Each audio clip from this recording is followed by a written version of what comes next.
A las 05:17 am, el 14 de febrero de 1944, sobre el aeródromo de Lakenheath, en Suffolk, el teniente Harold Brenner miraba el cielo grisáceo mientras el rugido tembloroso de los B-24 Liberator encendía la pista.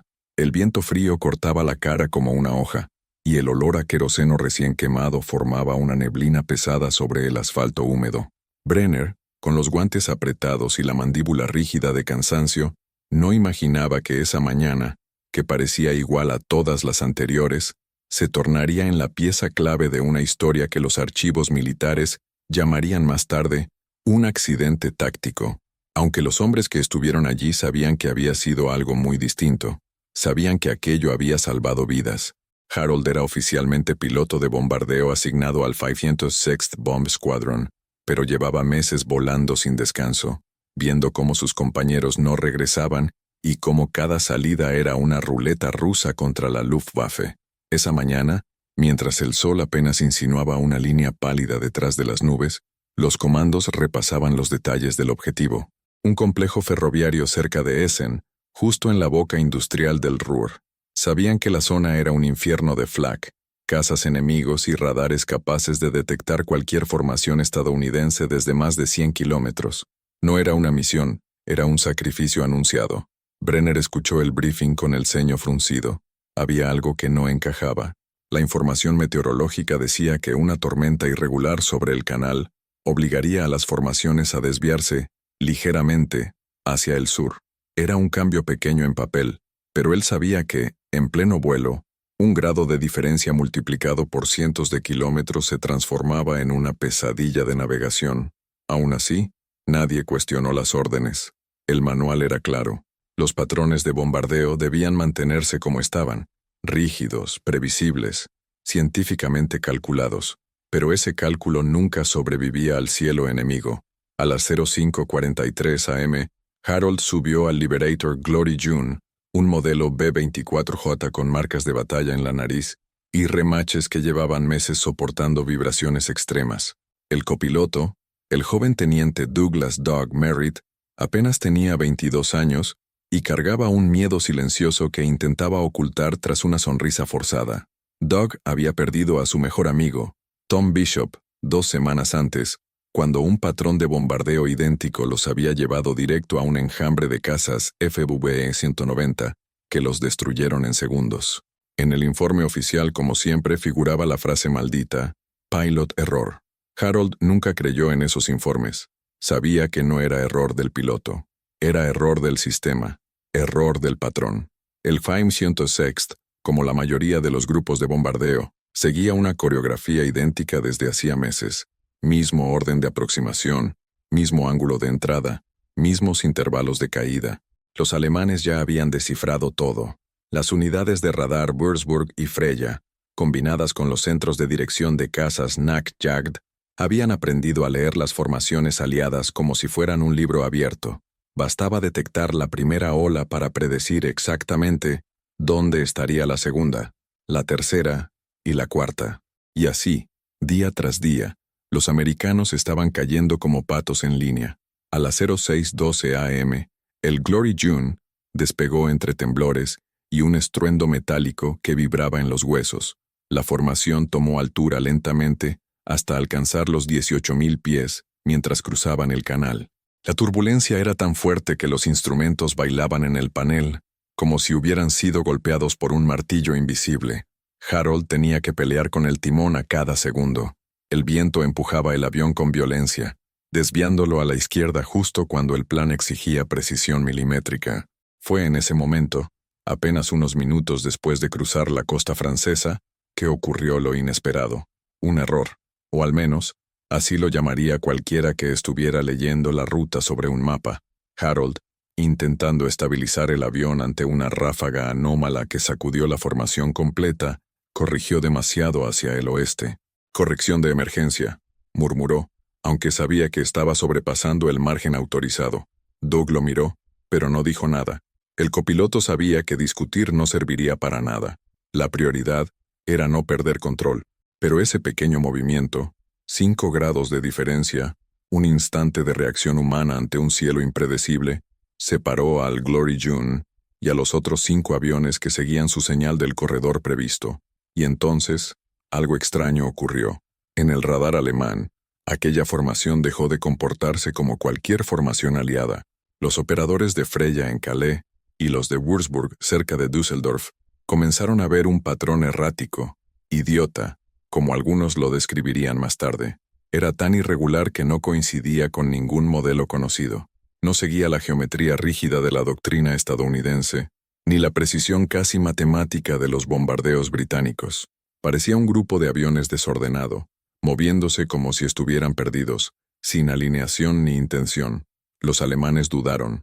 Los informes muestran que el Hauptmann Franz Schreiber, jefe de la estación de radar de Krefeld, escribió en ese momento: «Los aparatos no mantienen formación estable, no corresponden a un grupo de bombardeo estándar, posible distracción o interferencia atmosférica.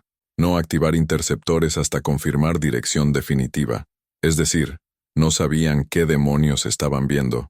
Harold, sin saberlo, había hecho algo que ningún plan estratégico había considerado: romper la previsibilidad del patrón, romper la señal que los alemanes habían aprendido a reconocer.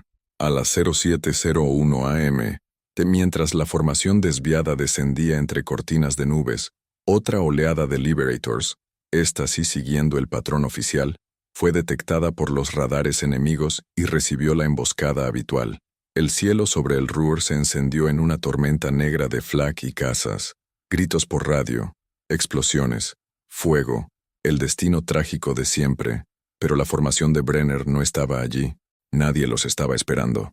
Doug se dio cuenta antes que Harold, miró el reloj, calculó mentalmente la posición, y su voz salió como un susurro incrédulo.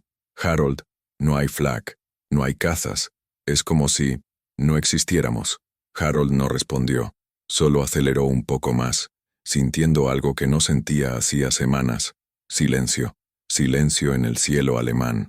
A las 07:19 am. Sin enemigos en visual, sin fuego antiaéreo cercano, sin radares guiando cazas hacia ellos, los 6 Liberators, liderados por el Glory June, llegaron al objetivo desde un ángulo absurdo, equivocado, pero totalmente inesperado. Ese fue el momento en que Harold entendió que algo profundo, algo imposible, acababa de ocurrir. Y aunque todavía no podía ver la magnitud de lo que había provocado, sabía, con una certeza que le hirvió en la sangre, que había descubierto por accidente la única manera de burlar el ojo perfecto de la Luftwaffe. Sabía que un error podía convertirse en arma. A las 07:23 am, cuando el Glory June rompió finalmente la capa de nubes y el objetivo apareció difuso, silencioso, casi inmóvil bajo ellos, Harold Brenner sintió una mezcla de incredulidad y tensión que le entumeció los dedos. Habían llegado a un punto del mapa que, según los manuales y según meses de experiencia amarga, debería estar repleto de fuego antiaéreo. Sin embargo, no había columnas negras elevándose desde el suelo. No había explosiones sincronizadas marcando el ascenso de la flak. No había trazadoras iluminando el cielo. Nada. Solo la imponente quietud de un territorio acostumbrado a la guerra, pero que, por primera vez en mucho tiempo, parecía sorprendido por su ausencia. Doug, todavía mirando la brújula y el altímetro como si algo estuviera roto, murmuró: «No nos están viendo». Esa frase, sencilla y casi infantil en su lógica, fue el primer reconocimiento verbal de lo que realmente estaba pasando. No era que los alemanes hubieran fallado, no era que sus radares estuvieran dormidos, era peor para ellos, mejor para los americanos. La formación de Brenner había caído fuera del patrón, y un enemigo que basa su defensa en patrones no sabe cómo responder a lo que no encaja. Los bombarderos que seguían la ruta oficial ya estaban sufriendo. La radio del Glory June captaba interferencias intermitentes, pero los gritos que conseguían atravesar las distorsiones eran suficientes para congelar el aire dentro de la cabina. Voces pidiendo auxilio, coordenadas cortadas por el ruido, pilotos que decían «me dieron en el motor izquierdo, perdí control», bailarines a las 6 en punto, todo el horror de siempre, y ellos, por algún milagro absurdo, estaban fuera de ese infierno. Harold no tenía permitido desviarse tanto. Cualquier oficial lo habría acusado de insubordinación por lo que había hecho, pero ahora, en medio de aquel silencio táctico, entendió que ese error inicial no había sido el fin de la misión, había sido el comienzo de algo impensable, un hueco en la perfección del sistema alemán. A las 07:25 am, Brenner ordenó estabilizar a 14.000 pies. Desde esa altura, el complejo ferroviario de Essen, aún medio cubierto por la niebla y la sombra de los almacenes, parecía un animal dormido, vulnerable. Los demás pilotos seguían su movimiento con cautela. Eran 6 aviones solos, en un cielo que los había visto morir a docenas. Sabían que un segundo de confianza podía convertirse en fuego súbito desde las baterías terrestres, pero también sabían que era su única oportunidad. No había cazas, no había artillería activa. Los alemanes estaban mirando hacia otro lugar, esperando otra formación, otra dirección, otra firma en radar. Ese detalle, ese desvío accidental de 5 grados, había borrado la firma que ellos esperaban. El bombardero de cola, el sargento técnico Mallory, observaba desde su posición con una mezcla de alivio y estupor. Mallory era un veterano silencioso que había visto más amigos caer que cualquier hombre debería soportar. Él sabía leer el cielo, sabía cuándo iban a morir, y ese día, por primera vez desde noviembre, sintió que no estaban volando hacia su tumba. «No sé qué hiciste allá atrás», diría después en su informe informal, «pero hoy no nos encontraron». A las 07:29 am, el Glory June se alineó con el objetivo desde un ángulo tan inusual que incluso los analistas alemanes, días después, seguirían sin entender cómo esa formación llegó desde donde llegó. Doc ajustó el visor Norden, respiró hondo y comenzó la secuencia de aproximación. Era casi surrealista. Todo estaba demasiado tranquilo. Brenner mantenía el avión firme, pero su mente trabajaba a 1000 por hora. ¿Qué significaba esto? ¿Qué había pasado exactamente? ¿Y qué iba a ocurrir cuando regresaran a la base? Pero la misión seguía, y había que cumplirla. A las 07:31 am, Doug abrió las compuertas de la bodega. El viento rugió debajo de ellos como una bestia liberada. Los otros 5 aviones hicieron lo mismo, sincronizados apenas por señales manuales y experiencia compartida, ya que la radio seguía llena de interferencias y restos de voces quebradas desde el otro grupo que estaba siendo masacrado a kilómetros de distancia. El silencio táctico era tan profundo que cada movimiento dentro del avión parecía resonar. El sonido metálico del mecanismo, el suspiro involuntario de Doug al preparar la liberación, el leve crujido del fuselaje al ajustar la altitud, todo se amplificaba, todo se sentía histórico. A las 07:33 am, las bombas cayeron, y entonces ocurrió lo inevitable. Una batería antiaérea escondida, quizás operada por un equipo que había tardado demasiado en recibir órdenes, abrió fuego. No era el infierno habitual, era apenas una chispa aislada, pero las explosiones negras subieron desde el suelo de manera tardía, desorganizada, como si los artilleros actuaran más por reflejo que por coordinación. Ese retraso fue la confirmación definitiva de lo que Harold ya sospechaba. Los alemanes no esperaban un ataque desde ese vector. Sus cálculos de interceptación habían sido engañados por lo que, en los reportes oficiales, sería descrito como una anomalía en el patrón de aproximación. La formación de Brenner salió del área antes de que la batería pudiera ajustar el ángulo. Las ráfagas estallaban atrás a decenas de metros, inútiles y frustradas. Era la primera vez que una misión en el Ruhr no terminaba con humo saliendo de motores, pilotos sangrando o aviones obligados a aterrizajes forzosos en campos enemigos. Mientras ascendían nuevamente hacia las nubes, Doug seguía en shock. Harold, si esto no fue casualidad, si los alemanes no nos vieron, entonces podríamos... No terminó la frase. No necesitaba. Ambos sabían lo que estaba insinuando. Pero Brenner no era un estratega, ni un científico, ni un analista de señales. Era un piloto, cansado, herido por dentro, aferrado a la idea de que algo tenía que cambiar antes de que todos murieran siguiendo manuales escritos en oficinas lejos del frente. Aún así, entendía perfectamente la dimensión del momento. A las 07:41 am, los 6 Liberators se reunieron en formación más cerrada, preparados para cruzar nuevamente el canal. Fue entonces cuando vieron desde la distancia el humo negro que marcaba la ruta oficial. La otra formación, los compañeros que habían seguido el patrón correcto, los que habían obedecido, los que estaban siendo derribados en masa por cazas alemanes, que los habían estado esperando exactamente donde los radares habían predicho. Ese contraste golpeó a todos a bordo. Era imposible no entender. La segunda ola, la que había mantenido la pureza doctrinaria, había sido aniquilada por ser exactamente lo que los alemanes esperaban. Y ellos, los equivocados, estaban vivos. A las 08:03 am.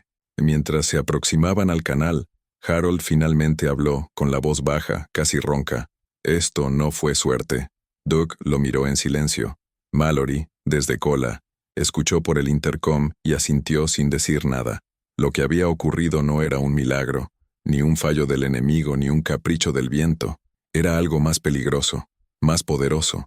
Era la prueba de que un patrón idiota, un desvío absurdo, una ruptura completa de la lógica establecida, podía confundir los sistemas de defensa más temidos del Tercer Reich, y esa idea, todavía sin nombre, todavía sin teoría, iba a cambiar no solo esa misión, sino el modo en que los americanos entendían la guerra aérea. A las 08:17 am, cuando el Glory June ya cruzaba el punto imaginario donde la costa francesa comenzaba a difuminarse bajo el ala izquierda, Harold Brenner finalmente permitió que la tensión acumulada aflojara apenas 1 milímetro en sus hombros. No había cazas siguiéndolos. No había trazadoras subiendo desde el suelo. No había señales en el cielo que indicaran una interceptación tardía. Era como si los alemanes hubieran decidido, inexplicablemente, no perseguirlos. Pero Brenner sabía que no era inexplicable. Sabía que había una razón extremadamente concreta detrás de ese silencio. Y sabía que nadie, absolutamente nadie, en el 506th Bomb Squadron, ni en la 8ª Fuerza Aérea, ni en el cuartel general en High Wycombe, estaba preparado para escucharla. Detrás de él, Mallory reportó el estado del fuselaje, apenas un par de abolladuras menores producto de la turbulencia y del disparo aislado de la batería tardía.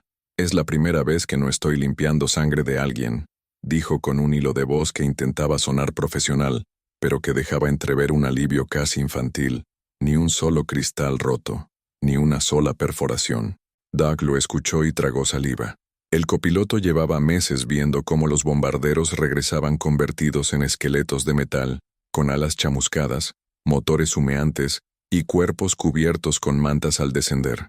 Pero ese día, su avión estaba intacto porque había sido invisible. A las 08:22 am, un mensaje codificado llegó por la radio, apenas comprensible entre interferencias. Grupo oficial en retirada, múltiples pérdidas, formación dispersa, rumbo incierto. Harold cerró los ojos un segundo. Podría haber sido él, podrían haber sido ellos. Sin ese error, sin ese desvío mínimo, sin esa ruptura accidental del patrón, estarían ahora mismo luchando por sobrevivir entre columnas de humo y fuego antiaéreo. Pero aquel error, ese giro de más que había hecho luchando contra la turbulencia, había arrancado a su grupo del engranaje perfecto de la máquina alemana, y al hacerlo, había mostrado una brecha, una debilidad, un vacío en la doctrina enemiga, un patrón idiota, como alguien más tarde lo llamaría con ironía amarga. A las 08:36 am, los 6 Liberators se vieron obligados a reducir velocidad para mantener cohesión. El Glory June seguía a la cabeza, cortando la bruma del canal como si el aire fuera más ligero que de costumbre. Doug apoyó la cabeza un instante contra el respaldo, agotado. Harold, si esto se confirma, si esto se repite, entonces la guerra aérea no funciona como nos dijeron. Los alemanes no son tan invencibles, solo son predecibles. Brenner no respondió. No tenía palabras para lo que estaba sintiendo, y tampoco quería decir nada sin estar absolutamente seguro. A las 08:49 am, ya sobrevolando territorio inglés, comenzó a notarse la magnitud del contraste. Las estaciones de observación en la costa informaban que solo 6 aviones regresaban en formación cerrada. Las demás rutas mostraban formaciones rotas, regresos aislados, pedidos de aterrizaje de emergencia, y humo lejano sobre el mar indicando el destino de aquellos que no lo lograron. Cuando Harold recibió el permiso para descender hacia Lakenheath, sintió el nudo en el estómago. Sabía que en cuanto tocaran tierra habría preguntas, e interrogatorios, y posiblemente acusaciones, porque lo que había hecho, a ojos de cualquier oficial que solo viera los mapas, era una violación absurda del protocolo de vuelo, un desvío injustificable, una insubordinación peligrosa, pero también era la única razón por la que 6 tripulaciones completas estaban regresando vivas, a las 09:07 am. Cuando las ruedas tocaron la pista con un chirrido áspero, los hombres dentro del Glory June se quedaron quietos por un instante, sin levantarse, sin celebrar. Era como si necesitaran procesar el hecho de que habían vuelto sin perder a nadie. Mallory fue el primero en romper el silencio. Harold, tenemos que contarlo. No podemos guardar esto. No es casualidad. Doug también lo sabía. Si encontramos el ángulo muerto de su radar, si sabemos cómo romper su lectura, esto cambia todo. Pero Brenner levantó una mano. Aún no, dijo en voz grave. Necesito entenderlo antes. Necesito ver qué pasó allá arriba. Sabía que cualquier palabra precipitada sería aplastada por la burocracia militar. Sabía que las oficinas de análisis eran lentas para aceptar ideas nuevas. Sabía que un error no podía ser presentado como innovación sin pruebas sólidas. A las 09:12 am, el coronel Williams, comandante del grupo, llegó a la pista. Su rostro endurecido revelaba que ya había visto los informes de pérdidas del grupo principal. Más del 40% no había regresado. Sus botas aún estaban cubiertas del polvo del hangar cuando se acercó al avión de Brenner. «Teniente», dijo con voz neutral, «vamos a hablar». Harold lo siguió. Doug quiso acompañarlo, pero Williams levantó una ceja. Solo él. Lo que siguió ocurrió en una pequeña oficina improvisada al lado del hangar. Williams se limitó a observar al piloto durante largos segundos antes de preguntar. «Explíqueme por qué demonios su formación apareció en el mapa desde un vector que nadie autorizó». Harold respiró hondo. Podía mentir. Podía culpar al viento, a los instrumentos, a la turbulencia. Podía decir que la desviación fue accidental, que en parte lo fue, y cerrar el asunto. Pero no podía ignorar lo que había visto en el cielo. No podía fingir que no había entendido el patrón invisible que había emergido. «Señor», comenzó, «tuve que corregir la trayectoria por la ráfaga inicial. Sabía que nos estábamos desviando. Pero, señor, lo que sucedió después no puede explicarse solo con meteorología. No nos interceptaron. No nos rastrearon. No activaron baterías a tiempo. Entramos sin oposición real. Y salimos sin pérdidas». El coronel entrecerró los ojos. ¿Está sugiriendo que desobedecer el patrón fue tácticamente útil? Harold dudó apenas un instante. Luego, con voz firme, «Sí, señor». Williams no lo esperaba. El comandante se recostó en la silla, dejó escapar un suspiro largo y apoyó los dedos sobre la frente. «Teniente, si lo que está diciendo es verdad, si los alemanes dependen tanto de la previsibilidad del patrón de aproximación, entonces...» No terminó la frase. No tenía que hacerlo. La idea flotó en el aire como una chispa peligrosa. En ese momento, el silencio fue interrumpido por un oficial joven que entró a la oficina con un reporte en la mano. «Coronel, las pérdidas del grupo principal son peores de lo estimado, pero los 6 aviones del teniente Brenner regresaron completos, sin daños significativos». El coronel recibió el papel, lo leyó y frunció el ceño. Ese número, 6 aviones, 0 pérdidas, era una anomalía absoluta. A las 09:36 am, mientras Williams enviaba órdenes para una revisión del registro de radar, Harold sintió la presión crecer en su pecho. Sabía que ese era solo el comienzo. Sabía que los oficiales técnicos iban a revisar sus coordenadas, que los analistas del radar alemán capturado iban a intentar entender la geometría del desvío, que los pilotos supervivientes iban a empezar a hablar entre ellos. Sabía que un rumor estaba naciendo, el rumor de que un patrón roto, un vector absurdo, un movimiento idiota, había desarmado temporalmente la precisión asesina de la Luftwaffe, y que esa brecha podía ser explotada. A las 10:02 am, mientras los mecánicos inspeccionaban el Glory June, Mallory se acercó a Harold y le dijo en voz baja, «No importa lo que diga el coronel, los hombres ya lo saben. Todos vimos lo que pasó. Todos vimos quién regresó y quién no. Ese fue el instante en que Harold entendió que lo que había ocurrido aquella mañana no era un accidente táctico, era una revolución silenciosa, una que había comenzado por error, pero que, a partir de ese día, ya no podría ser desinventada.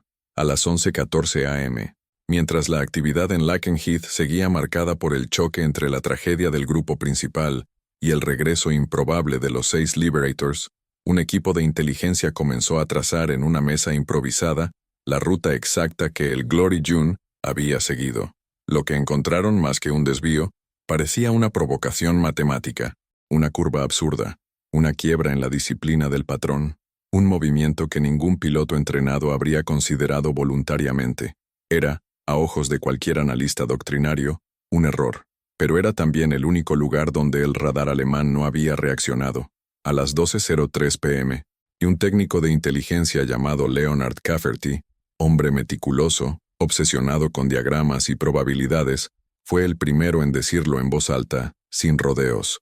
Los alemanes ignoraron esta formación porque no se comportó como una formación, no encajó en la firma estándar, no seguía la repetición geométrica de las rutas previas. Creyeron que era ruido del cielo, no un ataque. La sala quedó en silencio. Ese silencio era la admisión tácita de que toda la doctrina, toda la rigidez que se repetía en los entrenamientos, todas las rutas memorizadas, todos los ángulos sagrados de aproximación, no eran símbolos de precisión, eran vulnerabilidades. A las 12:27 p.m., el coronel Williams envió un comunicado urgente a High Wycombe. Las palabras exactas: posibilidad real de que patrones erráticos confundan sistemas de rastreo enemigo. Solicito autorización para pruebas controladas. Una frase técnica, neutra, casi fría, pero que escondía debajo la chispa de una revolución operacional. Mientras los oficiales debatían en oficinas cerradas, los hombres que habían sobrevivido se reunían afuera, entre aviones todavía humeantes y hangares impregnados de aceite. No eran estrategas, no eran matemáticos, pero sabían una verdad instintiva. Ese día habían vivido porque alguien se había atrevido a no encajar. A las 13:41 p.m., mientras los mecánicos limpiaban los motores del Glory June, Doug Merritt caminó hacia Harold con un pequeño cuaderno en la mano, el mismo donde anotaba coordenadas, tiempos y observaciones desde su primer vuelo. Lo abrió en la página del día, y con la voz cargada de algo entre gratitud y incredulidad dijo: Harold, si hubieras seguido la línea exacta, no estaríamos respirando. Y luego agregó en tono casi de confesión: Tom Bishop habría querido que lo supieras. Él siempre decía que la guerra estaba matando más hombres por orden que por enemigo. Harold escuchó sin responder. Había algo pesado y difícil de explicar dentro de él. No era orgullo, no era alivio puro. Era una sensación extraña, como si hubiera abierto por accidente una puerta que no había sido construida para él. Una puerta hacia un conocimiento que, si hubiese sabido su precio, tal vez no habría querido encontrar. A las 14:08 p.m., un mensaje del cuartel general llegó con la autorización: probar patrones alternativos en misiones controladas. No lo llamaban oficialmente patrón idiota, pero así comenzó a circular entre pilotos, un término burlón que llevaba en su ruido semántico la ironía amarga de quienes sobrevivían por pura improbabilidad. A las 14:22 p.m., Harold fue convocado para un segundo interrogatorio, esta vez no con tono acusatorio sino casi reverencial. Querían que describiera exactamente el momento en que corrigió la trayectoria. Querían saber si fue instinto, cálculo, azar o rebeldía. Pero Harold no podía darles lo que querían. No podía intelectualizar un movimiento nacido del viento, del cansancio, del miedo, de la necesidad visceral de no morir como habían muerto tantos. Él solo dijo la verdad. No fue una decisión estratégica, fue un intento desesperado de mantener el control.